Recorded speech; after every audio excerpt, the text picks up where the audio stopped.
The email popped up on my screen at 4:52 p.m. Subject line: Seattle expansion. Offer enclosed. I stared at it, heart pounding. It was real. After months of late nights, client wins, and quietly brushing off snide remarks from coworkers like Naomi, I was being offered something tangible: leadership, autonomy, a way out. Congratulations, my boss Veronica had said earlier, pulling me into her glass-walled office. You've earned this. The numbers don't lie. You're the top strategist this quarter. Again. I should have been celebrating. Instead, I spent that evening triple-checking the campaign data to make sure everything was airtight. I'd seen what happened to people who flew too high in families like mine. The following Sunday, I sat at the dinner table with the usual performance smile plastered on my face. Roast beef, overcooked potatoes, the smell of judgment practically baked into the wallpaper. My father, Frank, was slicing meat like it had insulted him personally.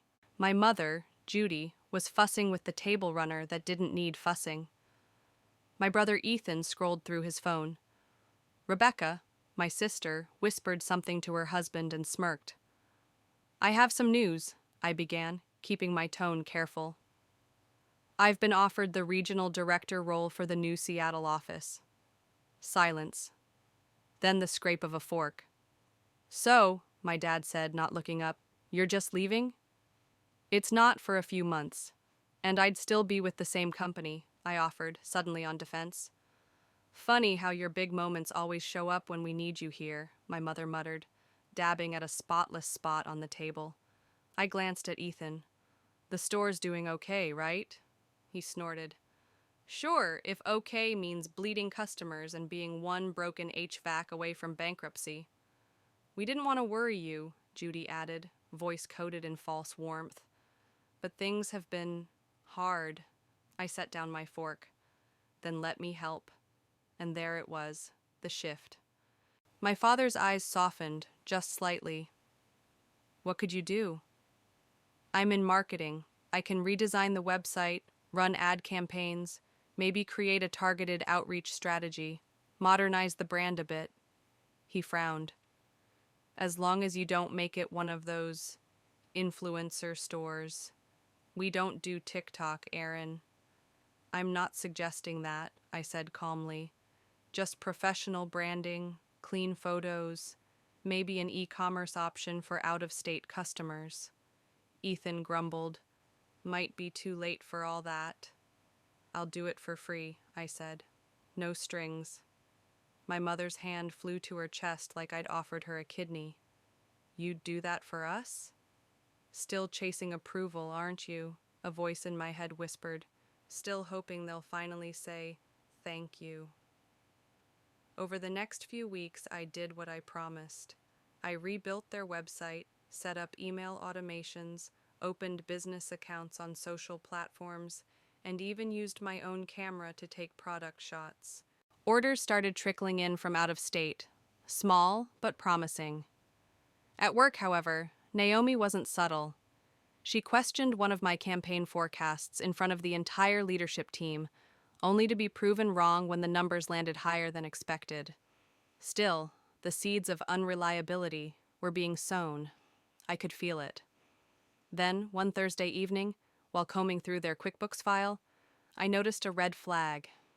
$4,200 withdrawn in cash over the past week. No vendors, no receipts, no listed purposes. I waited until the next Sunday to ask about it. It's just personal draws, my father said, brushing it off. That's a lot for 1 week. This is my business, Aaron. I don't need approval to touch my own money. I glanced at my mother. She stared down at her plate. I wanted to believe it was pride, but something darker glinted behind her silence. That night, I sat in my car outside my apartment complex, gripping the steering wheel like it might keep me grounded. For the first time, I let the thought in, they don't want your help. They want your compliance. I'd given them my time, my skills, my reputation, and I had a creeping suspicion that if this went down, they'd take me down with it. Then, the text came. Family meeting, 6 p.m. next Sunday. No excuses. No heart emoji, no love mom. Just the kind of ominous formality you'd expect before an intervention or an execution. If you've ever been overlooked after giving everything you had, type 1. Because I had a feeling.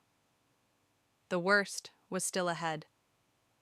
The moment I stepped through the front door, I knew something was wrong. The house was too quiet.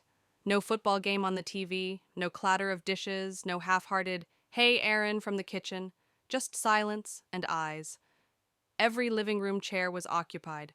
My grandfather, Aunt Marlene, Uncle Theo, cousins I hadn't seen in years, and dead center, like royalty awaiting a confession, sat my parents, Frank and Judy. My brother Ethan stood behind them, arms crossed. Rebecca perched on the arm of the couch, chin lifted like she was expecting a performance. "There she is," my father said, not warmly. "Now we can begin." "Begin what?" I asked, my voice echoing too loudly in the stillness. My mother gestured to the empty armchair across from her. "Sit." I didn't move. "Someone want to tell me what this is?" Ethan snorted. "It's a family meeting. We need to talk about the mess you made." "I'm sorry." I blinked. "What mess?" "The business," my father snapped. "The website, the campaigns, all that flashy nonsense. You scared away the regulars." I nearly laughed. "Sales were increasing. I showed you the numbers." "They don't come in anymore," my mother said, shaking her head. "They say it doesn't feel like Anderson furniture." "You turned it into a tech showroom," Aunt Marlene chimed in. "My bridge club used to love shopping there. Now they go to that place near the freeway."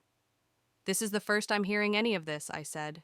"If there were concerns, we could have adjusted the messaging, the layout, anything."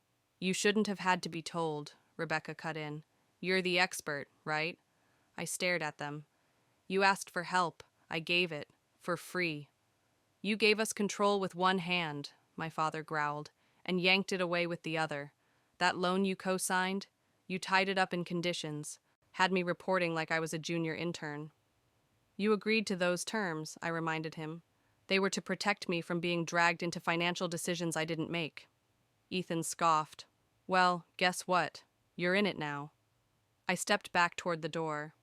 "I came here to help, not to be ambushed." My grandfather, who hadn't spoken yet, leaned forward. "I never thought I'd see the day a Blake child would turn on their own blood. You've shamed this family." Shamed. The word hit harder than I expected. For a moment, I forgot how to breathe. I opened my folder, the one with printouts of sales data, website traffic, even customer reviews. "You want evidence? It's here.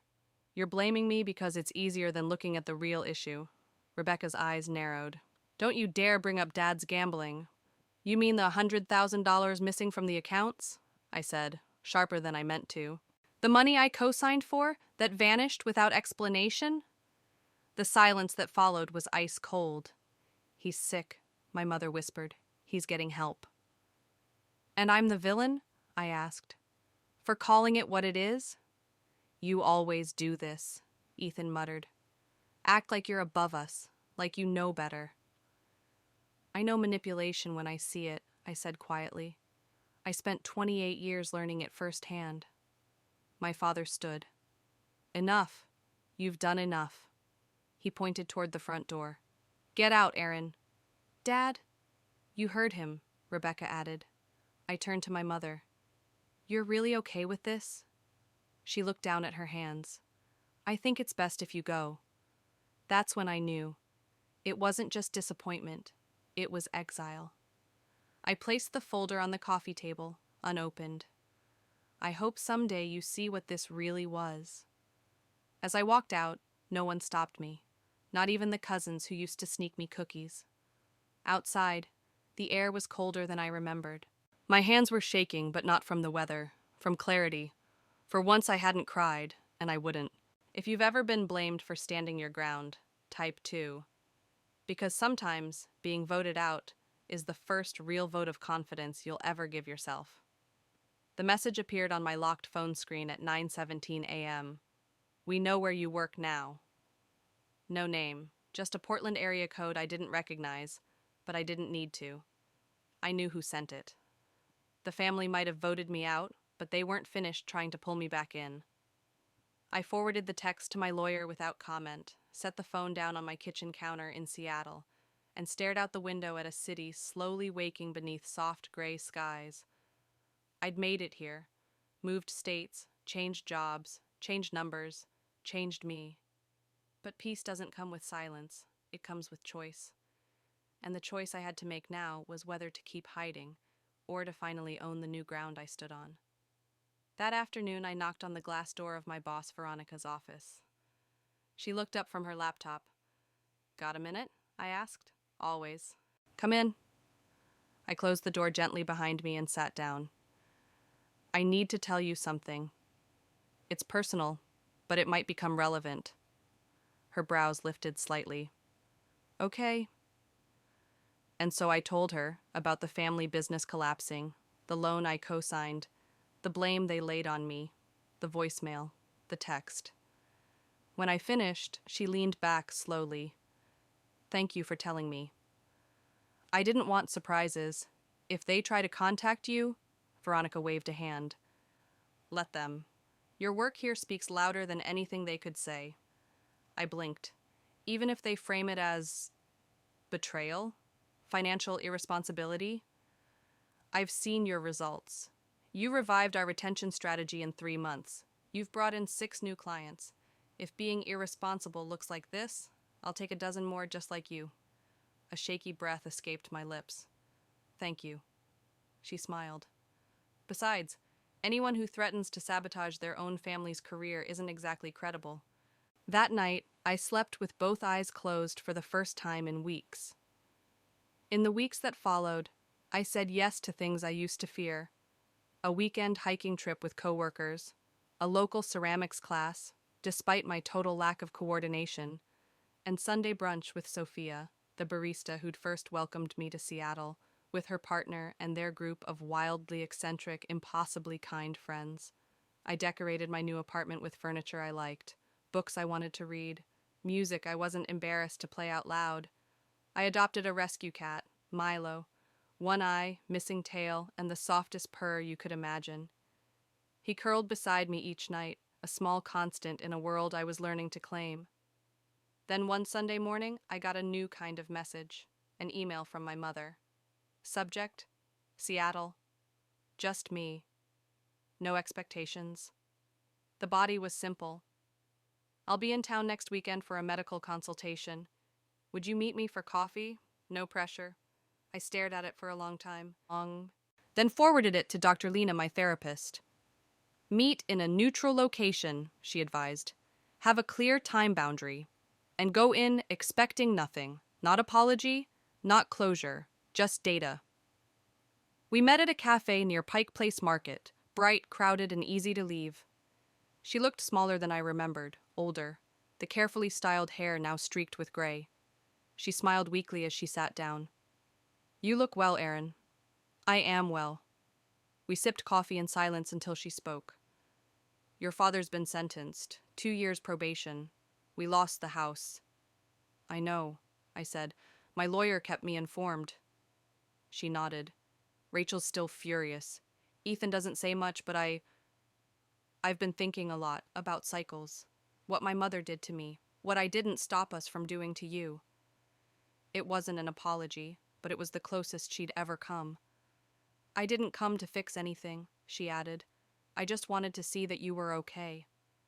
"I am." She looked at me for a long moment. "You have a light in you now, one that was always trying to break through." When our 30 minutes were up, she asked quietly, "Would you be open to talking again sometime? Phone, maybe?" "I might be," I said carefully. "But I won't go back to what we were." "I understand," she said, and for once, I believed her. That evening, back in my apartment, I fed Milo and sat by the window. I thought about that old message. "We know where you work," and how it used to terrify me. Now I almost laughed. If you've ever had to choose peace over permission, type 3. Because healing doesn't ask for anyone's approval, it simply begins.